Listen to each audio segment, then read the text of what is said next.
Aleluia. Estenda a mão para o seu irmão e profetiza uma bênção para ele nessa manhã, vai. Seja profeta agora e profetiza vitória para ele.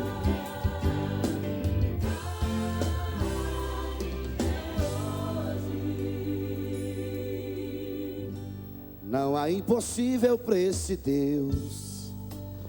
Quando Ele quer agir, Ele faz o que Ele quer. Sabe o que é que Ele faz?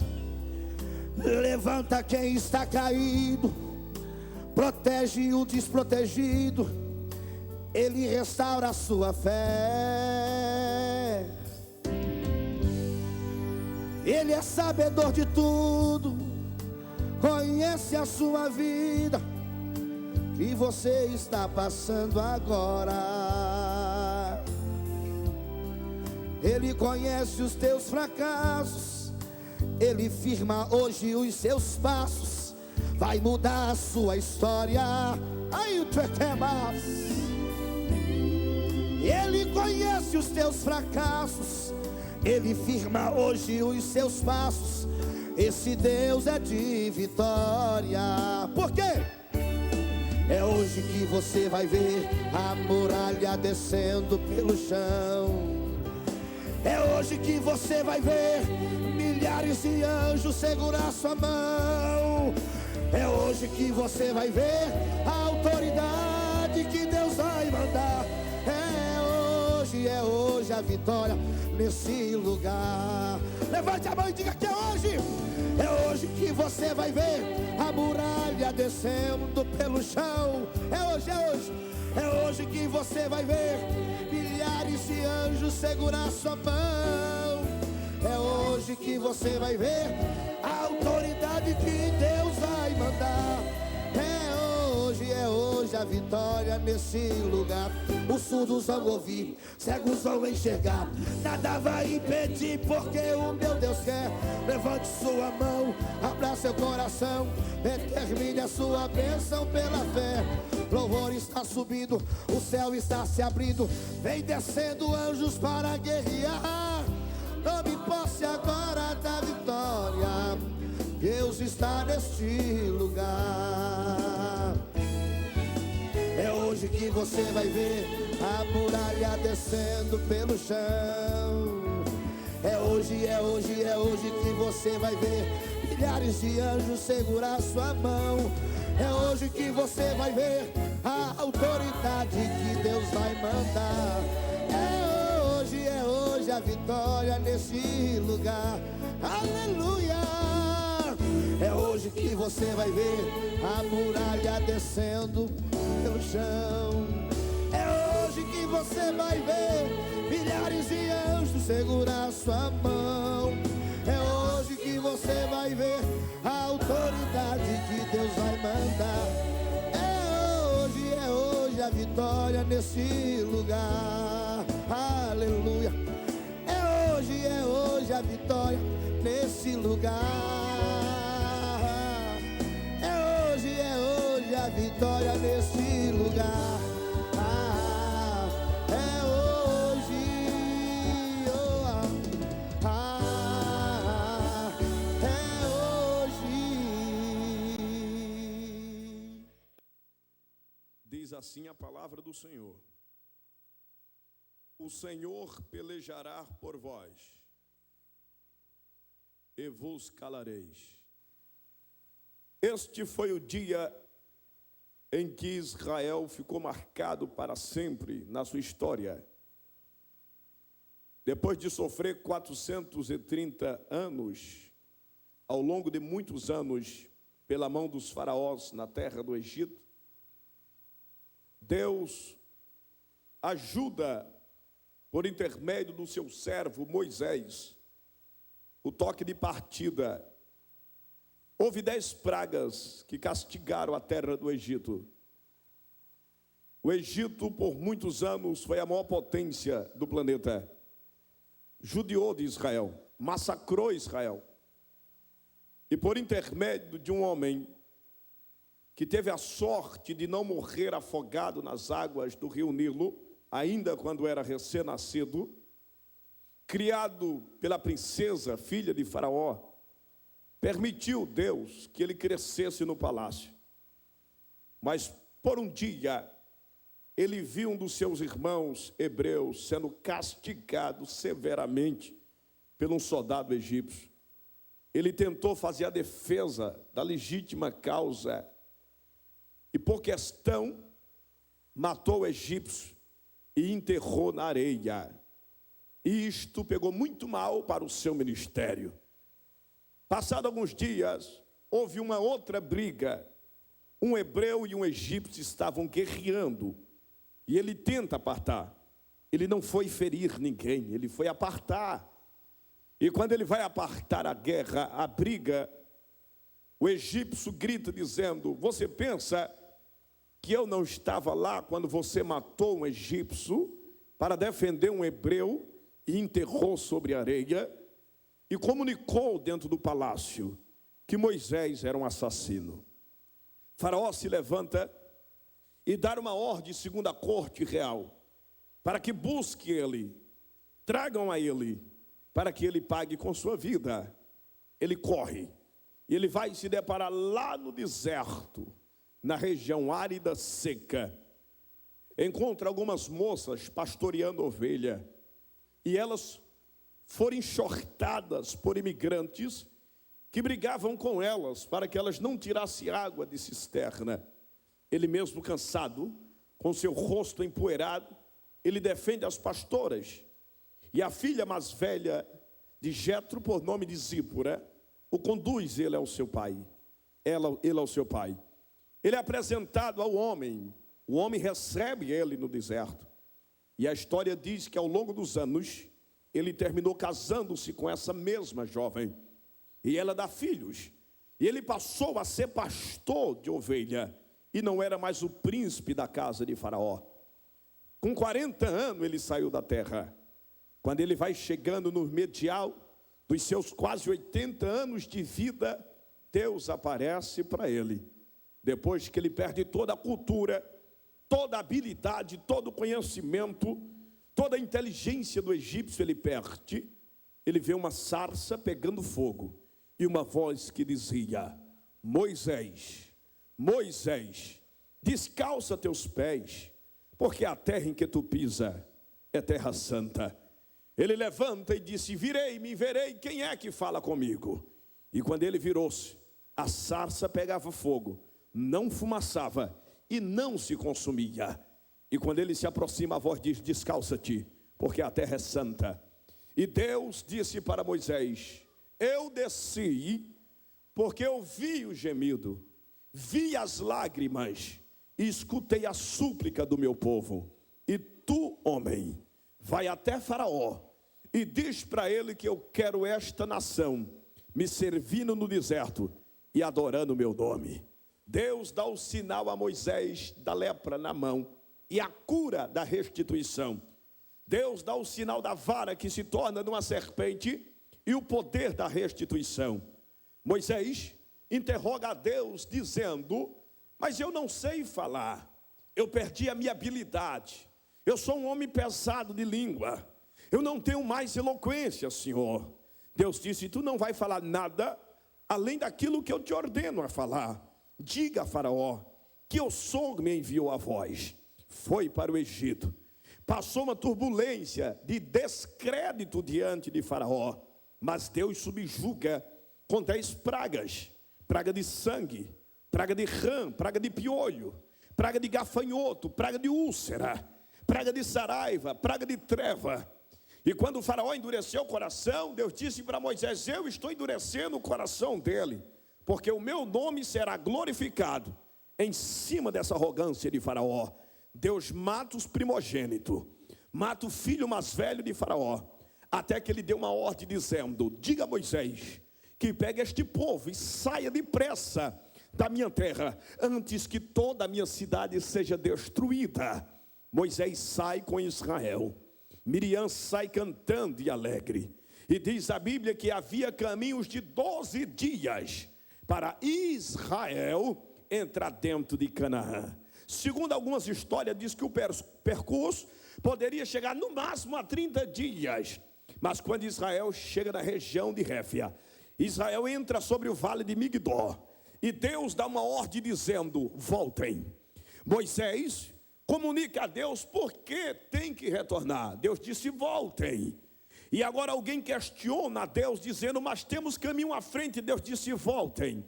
Eu quero que vocês engatem a marcha ré e retroceda, porque agora o que eu hei de fazer em vossa vida nunca mais será esquecido. Mas, Senhor, está tão próximo o nosso caminho, voltem.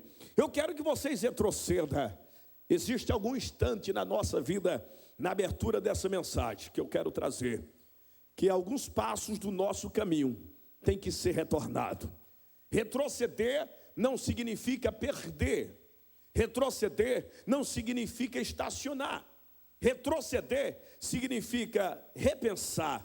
Retroceder significa repreparar as situações. E quando Israel está voltando, diz a Bíblia que Deus caminha Israel para frente do mar. E quando Israel imagina que algo vai ficar mais fácil, mais simples, Deus torna mais difícil a situação. E quando Israel está perante o mar, existem gritos e clamores e rumores de pessoas que começaram a dizer e apontar a Moisés: por que nos trouxesse para frente do mar? Nos trouxesse para morrer? Será que tu estás de conveniência com Faraó? Será que tu estás querendo criminalizar a nação de Israel?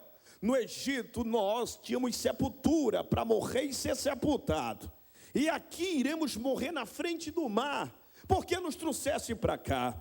Moisés retorna para Deus de novo e resolve orar. E quando Moisés está orando, disse o Senhor a Moisés: o que eu dei nas tuas mãos? Ele disse: um cajado. Deus disse: o que está em tuas mãos, estende para o mar. E hoje eu serei glorificado como nunca fui pela vida de Faraó. Porque o povo do Egito que os teus olhos contemplar até hoje, eu prometo, nunca mais vocês vão contemplar este povo. Nunca mais. Neste momento Moisés questiona e desce. E quando Moisés desce para frente do mar, começou uma turbulência, questões, pessoas começaram a tumultuar, parecendo partido de oposições, perguntando o que vai acontecer. E ao virar do período da noite, Moisés estende a sua mão, o cajado está sobre a mão direita, e Deus sopra com as suas narinas, e um vento cai no meio do mar, e aquele vento abre dois braços, um para a direita e outro para a esquerda.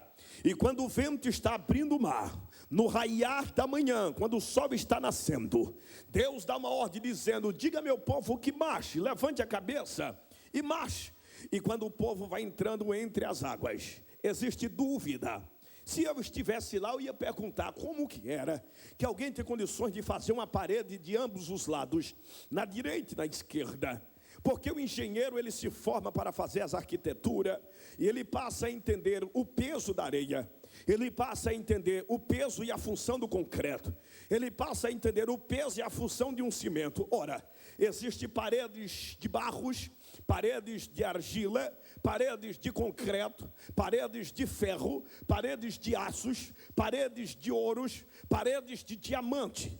Deus foi o primeiro engenheiro a criar paredes de águas firmes, sem colunas sobre ela. E quando o povo de Israel estava passando, a história conta que alguns começaram a tocar em águas, olhando de lado, como se nada tivesse acontecendo, somente para tirar dúvida. Eles colocavam a ponta dos dedos. As crianças brincavam na parede de água, passando suas mãos para sentir o toque do milagre. E quando Israel está atravessando, parece que não é verdade, mas é. Porque quando a vitória é grande demais, o imaginário do subconsciente diz para você que não é real, mas é real. É Deus que vai conceder esse livramento. E quando Israel termina de atravessar, Deus disse para Moisés: estende as tuas mãos. E este Egito que os teus olhos contemplou até hoje, nunca mais vocês vão contemplar. Eu inicio esta palavra dizendo: esta luta que você está atravessando será até hoje. E diz Deus para você: nunca mais você vai enfrentar esta dificuldade na sua vida. E quando Israel termina de atravessar, o mar se fecha. Todos os guerreiros do Egito foram mutilados. 600 almas em carros armados foram assassinados em águas vivas. E lá do outro lado, Miriam canta, Israel canta, de caminho ao deserto de Sinai, para levantar o tabernáculo do Senhor. Disse Deus a Moisés: o Senhor pelejará por vós, e vos calareis. Diga para seu irmão: Deus vai pelejar pela tua vida. Faça isso agora. Deus vai pelejar por sua vida. Eu sempre me preocupei em questão acerca de peleja, porque pelejas são diárias. A palavra peleja é bem diferente da palavra guerra. Guerra são unitárias, mas pelejas são diárias. Ora, quando Moisés escreve acerca de peleja, Moisés estava falando de um exército. Tudo nas mãos de Deus é exército. Pássaros que voam são exércitos. Peixes que estão no mar são exércitos. Formigas que trabalham na terra são exércitos. Moscas, mosquitos, répteis, vertebrados e invertebrados são considerados de exércitos. E quando eu li esse versículo, eu cansei de ouvir pessoas pregar em cima dele: o Senhor pelejará por vós, e o Senhor pelejará por vós, e vos calareis. E eu sempre disse: Deus, eu quero mais, eu quero entender mais acerca desse negócio, que o Senhor peleja por mim. Ora, Deus tem 3 exércitos na ativa. Diga bem alto: Deus tem 3 exércitos na ativa. O primeiro exército de Deus é chamado exército angelical, os seus anjos. O segundo exército de Deus é chamado igreja. O terceiro exército de Deus é chamado natureza em ativa. Deus sempre vai usar seres. Existem 3 seres que Deus usa. O primeiro ser é espiritual, o segundo ser é racional, e o terceiro ser será ser irracional. Ora, Deus usa anjos, assim como demônios e o diabo. Só exerce funções sobre a terra com ordem de Deus. Nem Satanás e os seus demônios podem dizer que tem exército próprio, porque as constelações satânicas é uma formação originada por Deus. O diabo só exerce função se Deus permitir. O diabo só exerce função se Deus autorizar. Deus está no comando de tudo. Não existe esse negócio de dizer: o diabo fez porque pode, o diabo faz porque quer. Se o diabo fez porque pode e faz porque quer, a onipotência de Deus ficaria vazia e no subdividido de um Deus derrotado. Para o diabo levantar a ponta do dedo, tem que ter ordem de Deus. Para o diabo levantar a mão, tem que ter ordem de Deus.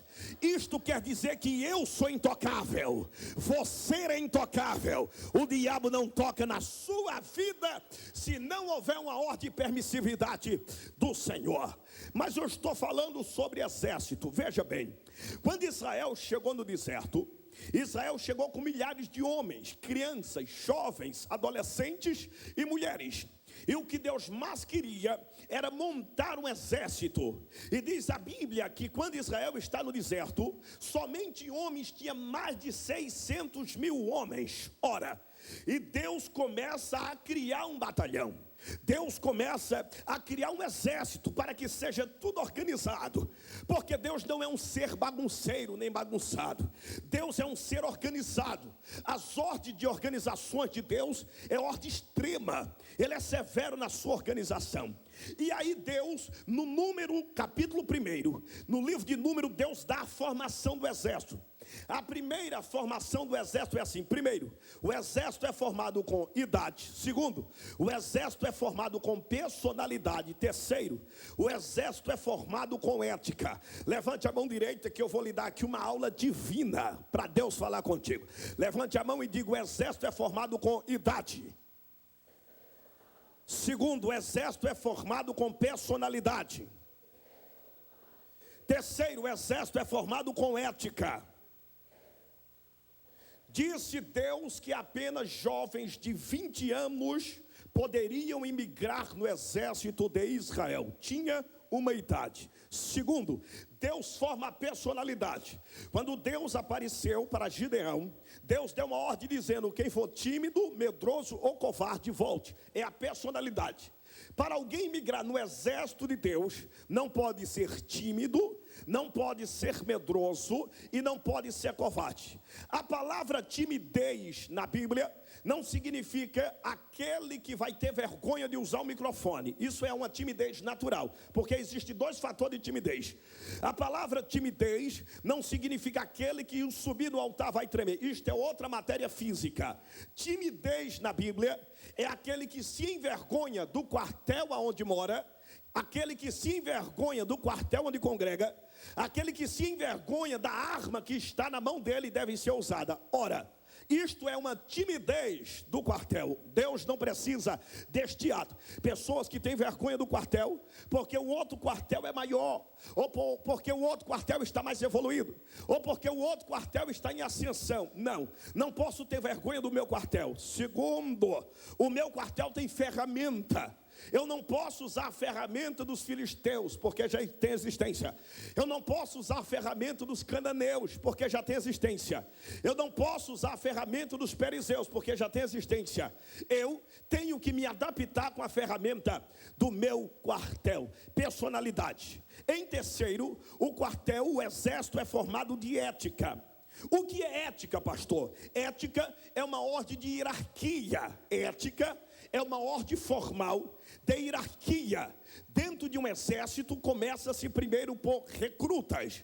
Logo em seguida vem recrutas formados em soldados. Logo em seguida vem os cursos preparatórios internos para se tornar cabos. E depois vem cursos preparatórios para se tornar sargentos, tenentes. Depois vem cursos de comandantes. Aí vem primeiro, segundo, terceiro, subtenente, tenente. Aí depois vem major. E depois tem o que se chama general, que é o comandante maior. O Brasil tem 3 tipos de forças armadas, que é considerada forças militantes maiores. A primeira é chamada exército. O maior comandante do exército se chama general. A segunda, a aeronáutica. O maior comandante da aeronáutica se chama brigadeiro. A terceira, nas águas, se chama marinha. O maior comandante da marinha se chama almirante. Essas são as 3 forças que estão no Brasil, e em todos os países tem 3 forças que comandam. Primeiro terra, segundo céu, terceiro água. Ora, o exército de Israel tinha também essas 3 forças. Daqui a pouco eu vou lhe mostrar. Dentro de um exército, eu disse que tem que ter a ética. Ora, quando se fala de ética, fala de hierarquia. Soldado não manda, porque o cabo é maior. Cabo não manda, porque o sargento é maior. Sargento não manda, porque o primeiro tenente começa da ordem maior. Tenente não manda, porque o major é maior. Major não manda, porque o general é maior. Tudo tem uma hierarquia. Assim como dentro de uma igreja existem as suas hierarquias. Vem um membro, vem um cooperador, vem um diácono, vem um presbitério, vem um evangelista, vem um pastor. É uma ordem de hierarquia. Assim como dentro da igreja tem seus departamentos. O primeiro departamento, vem um departamento administrativo, secretariado. O segundo departamento é maior, é departamento administrativo, finança, tesoureiro. Primeiro tesoureiro, segundo tesoureiro. O terceiro departamento tem força maior, que é o que se chama pastor presidente, pastor local, pastor convencional. Tudo isto é formado um exército de hierarquia. A igreja não é uma banda voar. A igreja tem ordem, tem respeito e ela tem muita ética. É hierarquia. Eu disse que o exército é formado por idade, personalidade e ética. Existem 3 comandantes que ordenam dentro do exército. Nenhuma guerra inicia-se porque alguém acha que vai guerrear. Por exemplo, quando George Bush atacou o Iraque, foi algo triste, algo que deu medo, porque a guerra do Iraque iniciou-se às 2 horas da manhã. Quando tocou a sirene, eu chorei, eu lamentei diante da TV, porque eu sabia que um país, pessoas inocentes, iam ser mutilados, pessoas inocentes, iam ser massacrados. Agora vejam os senhores, a guerra não iniciou no sábado, não, já faz mais